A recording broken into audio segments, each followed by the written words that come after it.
friends, Jared Rosa here in the Rosa Stringworks workshop. And I'm about to embark on probably the toughest job I've had in many, many years. This is not an easy job. It's especially not easy for me being colorblind. Because here's what he wants fixed. Wow. You can see how that's all pulled up and lifted up, and of course there's a lot of finish missing, and he wants the finish stabilized. I told him in no uncertain terms that there's no way I can personally match this. I just can't do it. It's just not in me to do it because I can't tell colors well enough, for one thing. Even a person that's really good with colors would have a real tough time with this, because you got all this flame going through here and you got the sunburst going through here. If it was one solid color, you'd stand a decent chance. But because of the flame in the wood and the curl and all that, and everything takes stain differently, good luck. I mean, it truly is nearly impossible. You know, if you stripped it off, of course, and refinished it from scratch, you could make it look really good. But he doesn't want to do that either. This was his father's guitar, and he just wants it to try to stabilize it as much as possible so that it doesn't continue to deteriorate. That's really where we're at. He's not too terribly concerned about the actual looks. He's more concerned about just trying to stabilize it. So I told him, what he should expect and what he shouldn't expect. And I said, I'll do the best I can, but I really can't make any real promises. I'll just do what I can do. Here we go. I don't know where to start with this. See, there's no way to practice. You just gotta try something and see what happens. And what I'm gonna try first is I'm gonna try lacquer thinner or acetone or both, and see what might melt this, and see if we can't stick this loose stuff back down rather than flaking the rest, because I mean, if you start sanding or anything, you're just going to flake this all off. It's just going to look that much worse.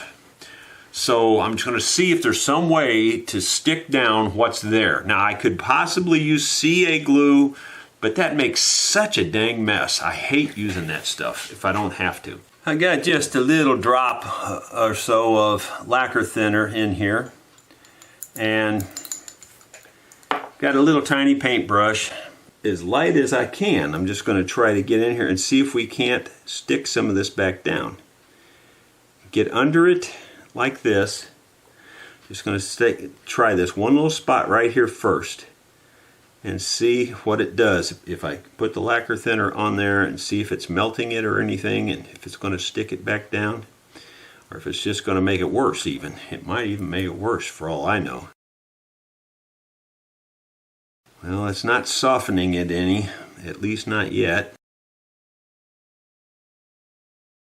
Alright, well that doesn't seem like it's even getting it sticky, so that could be the same as I ran into before, and I may have to go to acetone. I would prefer to use the lacquer thinner because I think that's what this is made out of.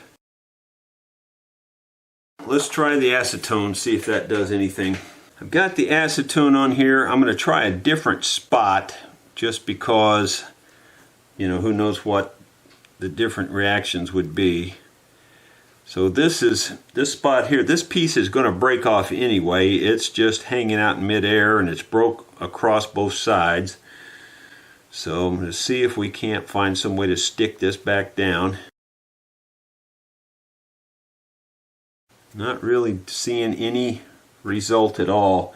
I was hoping it would get sticky, and then with just a little pressure it might get tacky and stick itself back to the wood, but I don't see that happening right now. Bad as I hate it, I think I'm going to try CA glue and see if we can't stick these edges all down with CA glue. Boy, that's going to be a nightmare. Mostly because you just can't control that stuff at all. You can't use a paintbrush because it'll dry on your paintbrush in a heartbeat. You know, it's just a nightmare to to even use the stuff. But we'll see what we can do, because obviously this doesn't seem like it's even going to soften it at all. I thought it would at least soften it where it might stick, but it's not even softening it. If I felt that was getting tacky or something, I'd just continue, but I don't see it doing anything. The 2P10 comes with a little brush applicator. I'm going to see what that does. I'll try it back under here where I haven't been yet. Problem again is that this stuff is so brittle, it just breaks. It doesn't bend, it just breaks. But it may hold too, I don't know.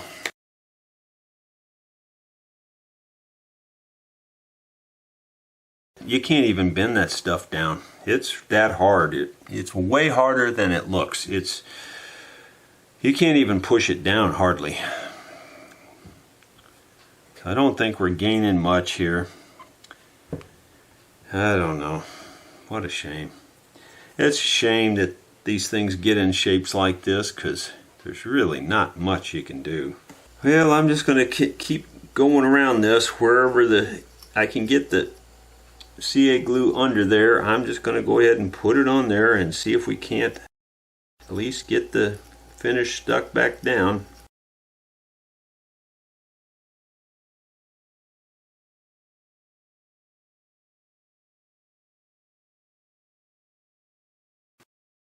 These loose edges stuck. I'm going to try the real fine nozzle here, and because like these cracks here, they're sticking up too, but I can't really get the brush down in there. I don't know. I'm just going to see what happens if I try this. I can see it running down through there, so that's working. Just letting it flow down through there. That seemed to work actually. And I don't really know how I'm going to hold it down, but I'm just going to take my finger and just try to hold it down while it sticks. You know, I think it's actually working. I know it doesn't look all that much better than it did, but you know, you can feel that the stuff is stuck now and it's not going to flake off. You know, it was just going to continue to flake off before, but now maybe not. I'm amazed it's actually feeling like it's solid now. You know, it didn't feel that way at all when I started.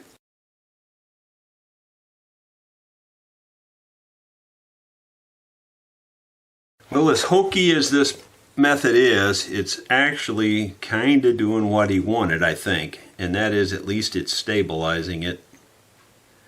I don't think it's going to chip out any worse. Whoops. That's what I was afraid of, getting the stuff everywhere. Believe it or not, the CA glue is not sticking to the outside of this finish very much either, so it's not making a mess on the outside of the finish. Now down in the wood, yes, it did stick down in the wood, but it's not really getting on top of the finish, what finish is left, and so it's really not making that look any worse. So that's pretty good. I don't know if you can see it, but it is actually sticking it down, and the finish itself seems to be pretty much unaffected, other than it is sticking down.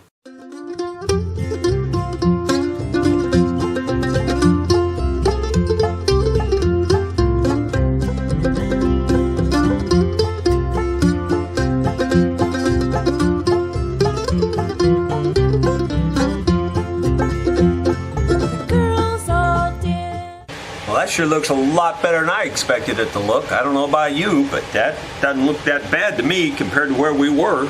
The boys from the city, and they don't care to... You know, from a person sitting in the audience, if you're playing this on stage or whatever, they wouldn't hardly see it, I don't think. I think he's going to be happy with that, because I sure didn't set his expectations very high. So maybe he'll be happy. supposed to know when to quit. I think that's about right now on that part. I got another idea to make it look a little bit better, and we'll see what that does. I've got the 2P10 here, the thick this time. I've never even had this open, so this is the first time I've even opened this. I've had it for quite a while. Alright, so let's see what happens. This could be a huge mistake. It's with me. It ain't my fault that the fields are... I know it's burning my eyes bad now, I can tell you that. That doesn't look quite as good as I was hoping, but on the other hand, it's not too bad. Certainly better than it was when it came in here. No question about that, I don't think. I'm going to turn on the exhaust fan. are muddy, and the red clay stains my feet. It's under my nails and under my collar, and it shows on my Sunday clothes. I'll do my best with the soap and the water, but the damned old dirt won't go. But when I pass through the pearly gates, will my gown be gold instead, or just a red clay robe with red clay wings and a red clay halo for my head?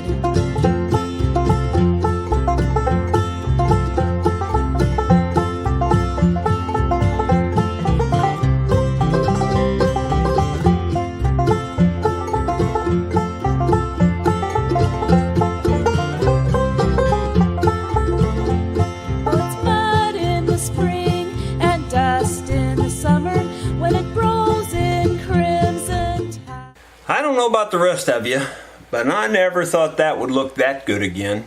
And yeah, you can certainly see it. It's a scar, but gee, Manetly, it was horrible before, and you could cut your hand on it. I mean, those pieces sticking up were so sharp. Now there's nothing there. It's smooth, and you know, I've buffed it all out.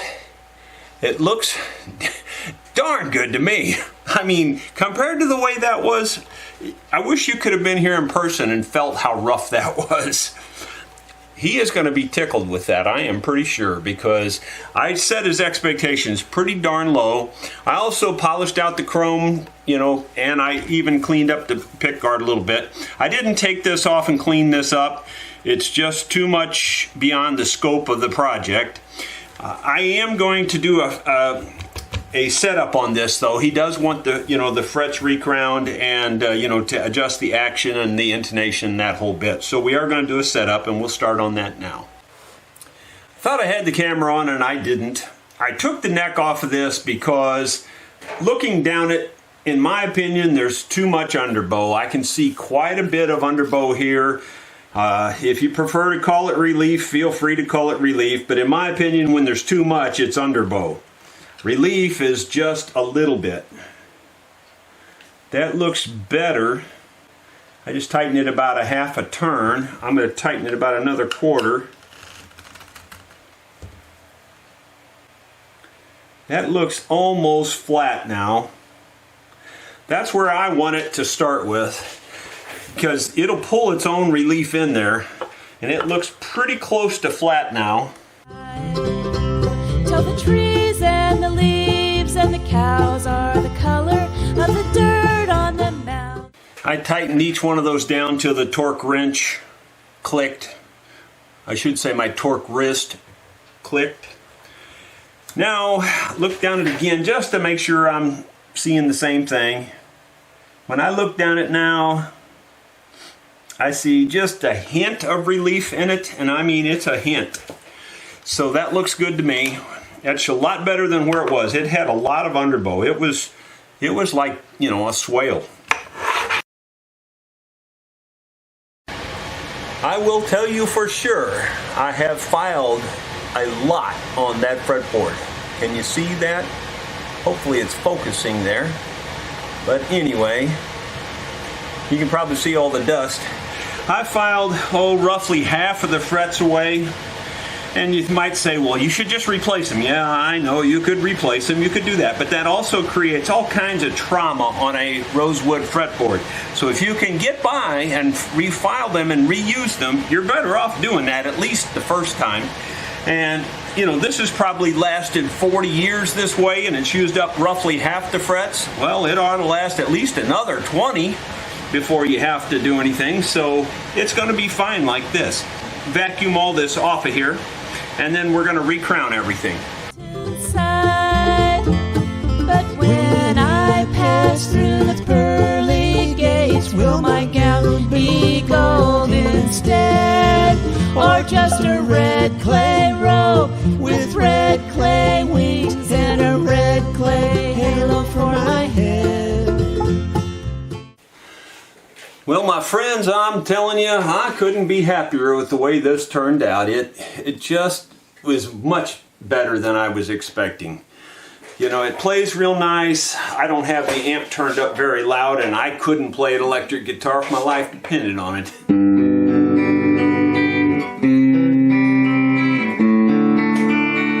And then, you know, the tone control, everything seems to work and function on it just fine.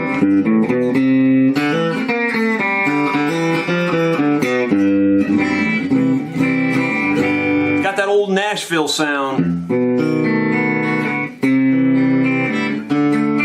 Of course, you can adjust that tone, like I said, make it more mellow or twangy or whatever you want. But that's a pretty nice old guitar. In case I didn't tell you, and I didn't, it's a Fender Telecaster. I don't see. Yeah, here's an old here's a serial number on it. Made in Japan, it says on the neck. The next serial number says T012537. So if you want to look that up to see how old it is. My guess is it's from the 60s, but I don't know that for sure. That's just a total guess.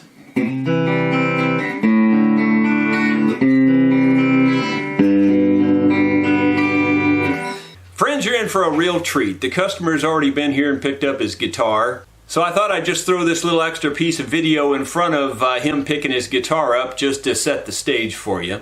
He walked in, he was very happy with the guitar, didn't even practice on it at all. I asked him, I said, would you be interested in playing it for the video? And he said, sure. And he just sat down, and I turned the camera on, and here's what happened. Wow. Well, friends, you're in for a little treat because the customer's here to pick up the guitar. Paul's going to play you a little bit on this. This was your father's guitar, isn't that right? It was, yes. Okay, so I think he's happy with the job we did on it. It's beautiful. It turned out, I think it turned out pretty decent considering you could actually cut yourself on the finish before. Right. So here's Paul playing a little bit on his guitar.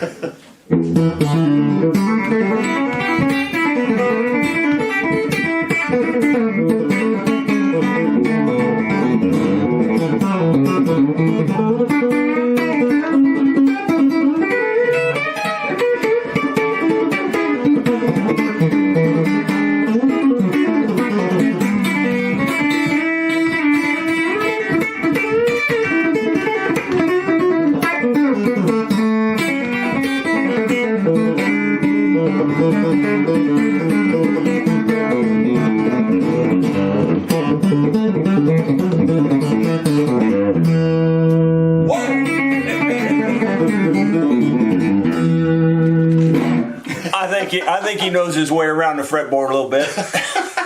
Awesome, Jerry. Thank you, sir. That's beautiful. That's awesome. Thank you for picking that for him. I know they're going to enjoy that. Thank you, sir. I appreciate it. Pretty neat old guitar, and now I wouldn't be afraid to play it. Before I would have been afraid to play it because of all that flaking and the cutting, and I mean, it was really sharp. It didn't feel comfortable at all to hold it or anything. But now it's just, it's basically smooth. Yeah, you can feel the bumps and stuff, but they're nothing sharp, and they're all glued down now. So, to me, about as good as it gets for something was in the shape this was in. I sure hope you enjoyed it. Thanks for watching. Tell your friends.